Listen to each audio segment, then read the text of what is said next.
But you share your discussion as an ambulance trial.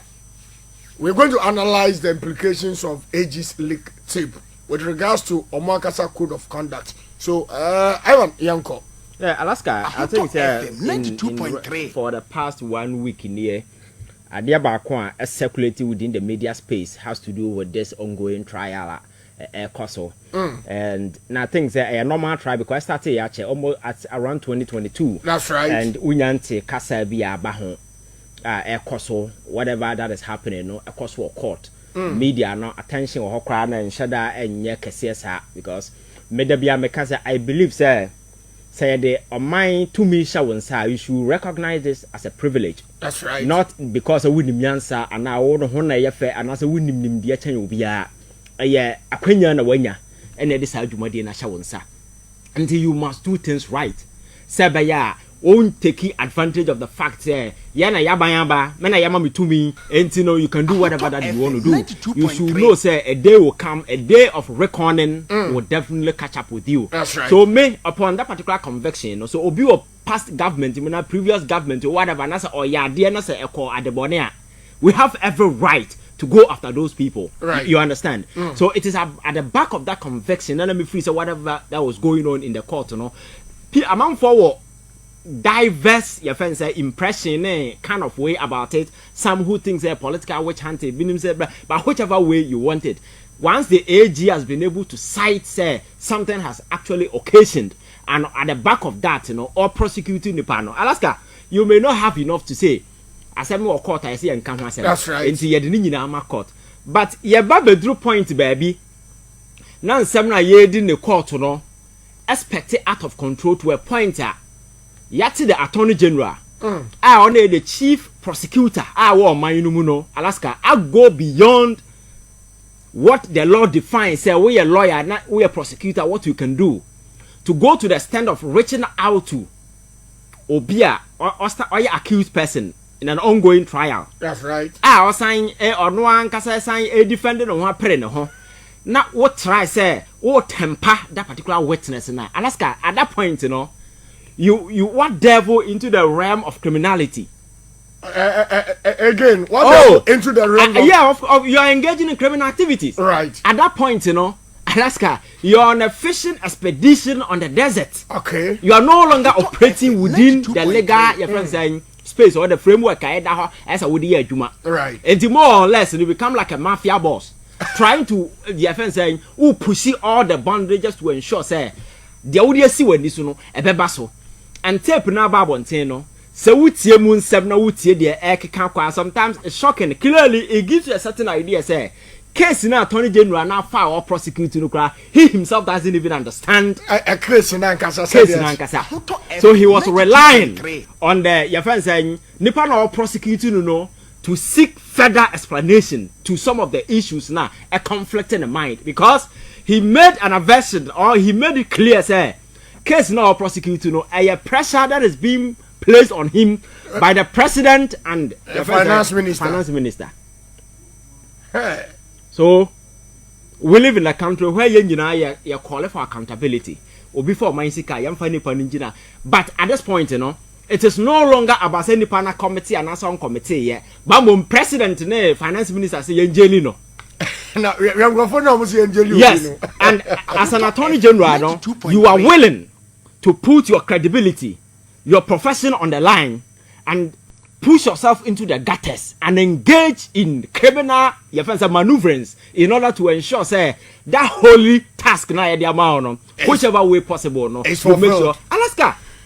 It's most unfortunate. I'm on for message about say who make it one part my tree no so okay, I will do my best. Alaska. So in some year can say could do that particular point now. Then a question the entia o di nipa no trial no. It is no longer about say wafa o man nisika na ufri say o prosecute no. Na mom ya agenda ya dia ma say na making sure say over prosecuting the that is why I go to that particular extent or try to convince a witness say unko din tro and Alaska this is very dangerous. That is why the echo scene the first thing I say can see and he said either the president will sack the attorney general or he will resign himself. But on yet because according to him, nipa na the pressure man say prosecute obi no president no. Ni ankoba pamu no o se kwana kwaye. Ono na man na kwan so onya adwuma no, and that include adopting orthodox and unorthodox methods. That's right. Whichever way. Make sure say you put him behind jail and I say you convict him on whatever grounds beyond yeah. So the attorney general no call abra. He has nothing the obey be to ensure say ordinary part be jail no ordinary be jail. Master say make a jail you. Exactly. And in the course of his engagement with the witness or try to understand the friend is saying how the contract and also for LCs quite a fast way issue. But Alaska win him a bit of time. I mean, for explain this other way. No problem. You see? No problem. Say a buying I not doing say and as a buying here services. Now here obi say all render that particular services are very often, you know. A buying come sika ma Alaska say na fakoto ambulance breme. Okay. Now mum, they are buying the betimi I say because ono na all pay dey na toninti no. Obe go through the bank. Okay. Now I issue a DFN letter of credit. LCC no. Right. LCC Jessica. A letter of assurance, financial assurance say guarantee say me dey ma. Na fa sabusia na wokopeo say wa wudu sika na eyo say sa de ni kura wa give you assurance say we adwuma no wi ametu aka. Okay. And the letter of credit near the mawa always you know a come with your friends a conditions precedent. You can't have post conditions. Post condition you have to carry. Okay. Always comes with precondition that must be satisfied. Okay. And the no bia kwan for so about near no your friend is saying invoices I can ho I bet say indeed root ade no and near no they do say na wo toy na na se for them. Enti nipa na omo wadwuma no ebe issue that we no the amount. Now once na wo kwaya adwuma no wo advising bank. Okay. O bank or advise and this or issue that particular thing in your name or the mawa. Then you take it to your bank. Either say bank in the amount loan and I say wona wo fa usika de akwakwa and you kwaya de obeye nyina wi na won krata no invoices na so far to sa na ma no nyina no any conditions ya Saturday can LCs no ho no wono bank akwatena ase na ya go through who say procurement na nema na to ye nyina no are they in line with the preconditions that you set our LC no and this was satisfy ni nyina then your issuing bank your advising bank ebe send this document nyina akoma the issuing bank. Okay. And aba nipa na o ma wo sa adwuma no the bank enti na bank no so confirm hu say ade bia ye okay then why adwuma na o sika na ya transfer ni nyina de akoma or advising bank then the bank will credit you now was aka usika. Enti for the sake of yafa say nipa oti yafa na say I have a woman me adwuma. Yes. Adwuma na woman me na say okay Alaska me pese wo clean ha nyina. Yes. Emom usika no anuni. Anuni ye. Sika no anuni. Yes. Utumi clean ha nyina pra ha sa na tutwi ha se dia wo be ni nyina wo ye wi Yes. Sika ni bank no entua wo ka. Entua wo ka. Is that not it? It sikani de da o mehu paper so. Yes. But say wonye adwuma ni we na me mehwe say wotumi clean ha aye bibi anka nyina fi ha. Yes. Mentua wo. And this we adwuma ni we I need to inspect to sure say Yamaka say yen why ye pepe ebe na nwura no wahye da piapia hye box bi ase once sam koto ngu a it means that what breach the terms of the LC. What I say? No, I think we have explained it to you. Yes, and according to we else now we issue issue a bomb whole for 200 ambulances or whatever. 50 per 50 per 50. And or more Okay. So this is an issue I don't want to go into because it's in court. Yes, because it's in court. But circumstances in see. And the Attorney General say, Abra, your friends say at forcing. All my authorizations and Kofona ya juma we else no adibia ye omu issue as your friends else no na the boss aye your friends say Setekwa minister of we one sign it enti no on that basis and asem no court no right do no ade ne pen ye but I have an opinion but because it's in court I don't want to talk about it right so, Alaska so issue no cause so our court and ya prefer witnesses in that for. But there is something that is happening that is very dangerous that people are not paying attention to. You see, my bow radio so catcher said Godfred Odame is the guy is a hatchet man. Somebody ya tie no like a dog on a leash. You can't dog on a leash. You can't man ya dia homaso ni kom. And so the over training be exactly. the guy is a dog on a leash. You can use him to do whatever. Because Alaska, there are several instances of this witness manipulation, attempt to massage your friend said the angles of justice. Tilted towards his way. No, that is what he has been doing. Because apart from assembly, I can or nipa on can Oh, sir. Oh yes, he's a chronic liar. Maybe more instances. This gentleman, is this City FM? Transfer can say. Yes, Cecilia the Pai issue na abano. Cecilia, I watch the program. Cecilia the Pai issue na abano. Right. Or call radio so can say. Cecilia, your friends are Yoko Trump brand say. A 7 crown investigation, you know. And now they say, or Masha Mum Hushe, and this is another part, no song. Okay. Not knowing, say, Attorney General was lying because it was or not rather not true. Let the command. Yoko say, Mammy, you are exactly that money in investigation, you know. Then he comes back and sit on radio and tell you, say, Yoko Ashushem, necessarily the partner who find, and you know, and the is okay. Obioya Minister of Justice. Obioya Minister of Justice. Are you responsible for prosecution? Again. Matia shows what to say. We kasa. Your friend is saying, Liar Martin Pebu. Exactly. Okay, Yentie. Now, yes, I won't work. Okay. Tie. This is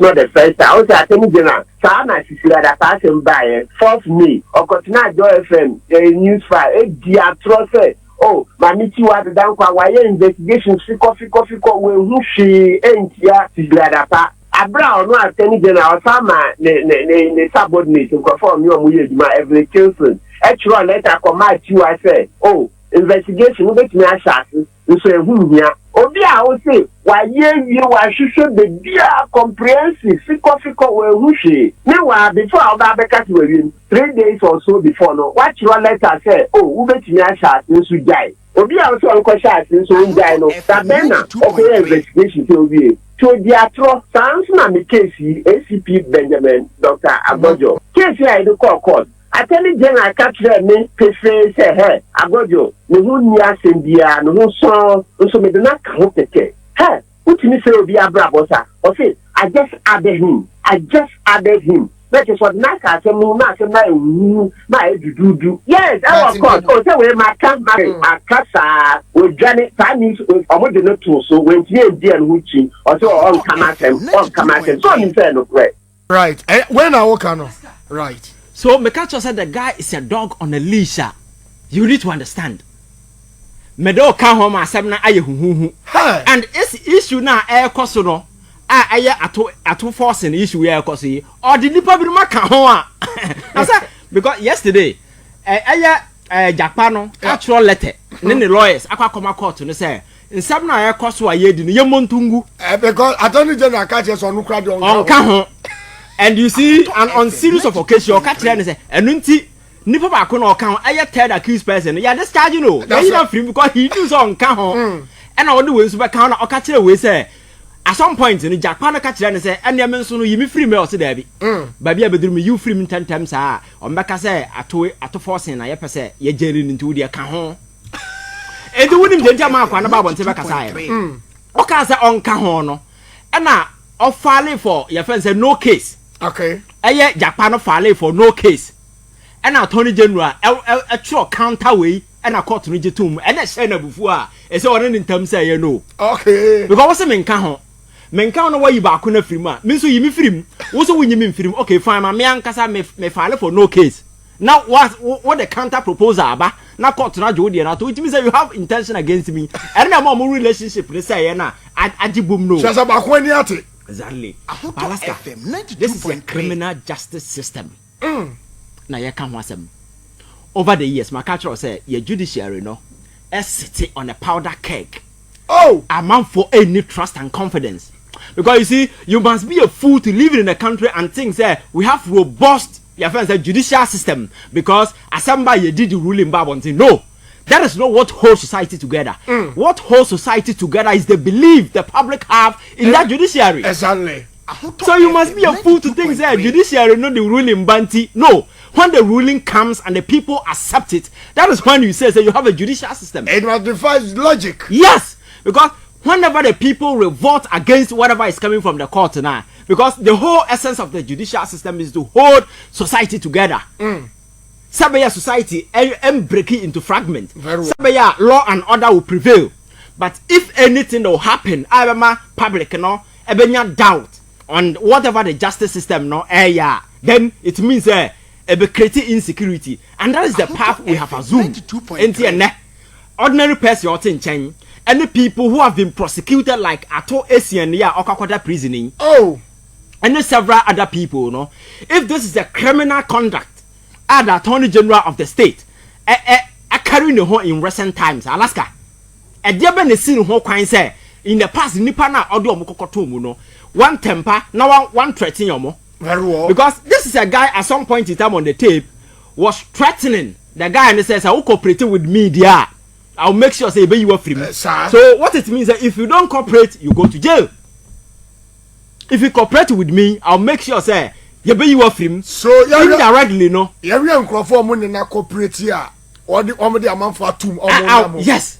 So you see, that is why I think that this particular way, you know, you open the Pandora's box, said no Sikano. And I am so shocked. Said the Ghana Bar Association and other prominent people who claim that when it comes to rule of law, whatever, they are the bastion of our democracy, whatever, no. In the face of this glaring criminal orchestration and maneuvering from the Attorney General, no, everybody is quiet. I don't know you're the leader of the bar. Alaska. So you see, this is a gang, this is a cartel. And so Kyei, I mean, take your mind back. I've been sitting on this platform and several other platforms, and I'm telling you that these people, they are a cartel of unintelligent criminals. Alaska, I will never be on the phone and speak to somebody on a subject I think is dangerous. I will never do that. No. Because normal phone call and you're safe. Wow, you don't need to be an IT person. That's right. Because Saturday phones now, phone now, yes, can who's that? Radio be by yes can it a search for station. Alaska, you can use that particular radio to intercept phone calls because you use radio frequencies. It is your friends a radio get on the crowd. Obi call exactly, it's true. That tell you how insecure telephone conversations are. So you must be a fool to be on the phone, telephone no. Now and this is Attorney General. Somebody we assume say onimnyansa na near bie onimemra, and to go to the stand of being on the other side of the phone, to the stand I will send the WhatsApp messages when you know there will be records. And then you know it is criminal. That was why at some point, you know, okay, say a minimum class I will record me. That's right. So for him to go to the extent of say for almost 10 good minutes, Ama Obia recorded in such a skating scandal. Actually, say Nipa no ya Attorney General in the first place. Onim nyansa encouraging the team. This is a grown man wearing children's brain. Oh yes, Ivan. A grown man wearing a kid's brain. So a big body, small brain in babies with baby's brain and because I never catch say why at this point in time not an Attorney General of his caliber. And you're born in morning about him. Will you ever engage yourself in such act? But he stooped so low and felt that it was normal. And Oguso and all massage trying to control say way na memfa amanfa nkonkotom. Alaska me conviction is nipa na wo accuse you no. You believe in your case. That's right. You know say case na what build against the person is competent enough. Evidence. The evidence no value. Why engaging an accused person? Not just engaging an accused person. You are coercing him. That's right. Or try to convince him that unskill the issues in a manner ever falling in line with what they are now wakano. Now among convicting now wejano. Oh, Alaska, this is a state. Some of these things, you know, you see in a private life among for court businesses not or more years. People skill, they do whole lot of unholy activities. But when the state is in charge of prosecution, and you go to the extent of doing these things, at the end of the day, no, find a Benyan trust your prosecutorial system. Meanwhile, at Nipaya say Jelia 240 mama, onusu na what to me assemble munya na including the court. Oh yes.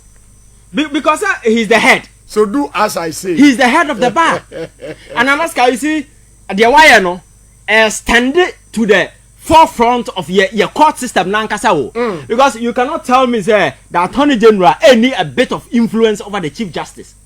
Oh no, 30. Most of omo bench, you know, majority of them, you know, omuni attorney general a mate. Near mate per se. Per row. Our row no to certain extent is at par. And these are two institutions that are supposed to work in cooperation to ensure say the judicial credibility and as a judicial you are right because attorney general is the leader of the bar.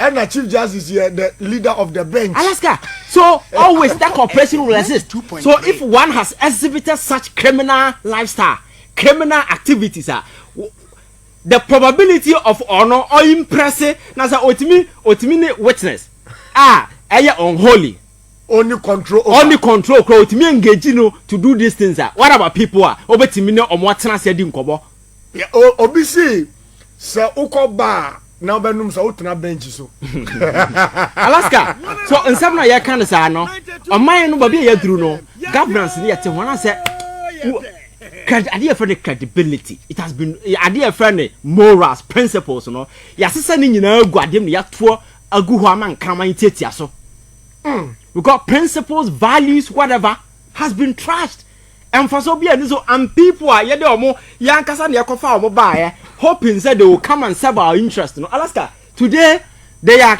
criminal past excellence and omo din sem hunu oh yes criminal Alaska criminal past excellence and omo nam and omo din sem hunu they act without conscience they act without morals they act without chesa wodwen ho won ti ase e bi na ya brand champion de omo nam a hotel sama na sefo serious Alaska Rock City hotel so yes that would be the biggest hotel in West Africa so we be a conscience na wonim nyansa we a cabinet minister abide decisions in our team bi na ya kwatena say the decision to sell your fans like Senate hotels obviously went to cabinet and the paid approval you were part of it you come back to say meto now then unim nyansa say people will talk about it and if you have respect for the people Alaska you will not go near that particular thing and one who what is imagine that's right the books of your friend is saying Labadi Beach Hotel in Kwasha. You know the profit they've been making,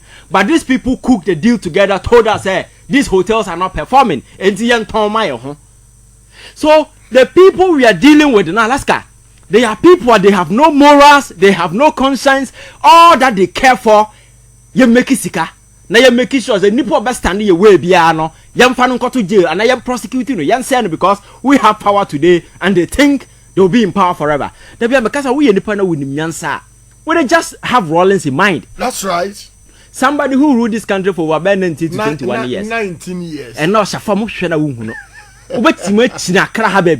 Rollins, you will never find him. Serious. So you must be a fool to sit there and say 8 years and 7 years and when you know everybody should bow because you are the landlord or you are whoever and you think your dynasty will stay forever. I got you for one sorry. Oh, yes. Yes. Alaska, these are people who have a certain elevated mindset about their own importance. Yes, they think they are better, they are superior, far better. So, they can trample on them with impunity. All right.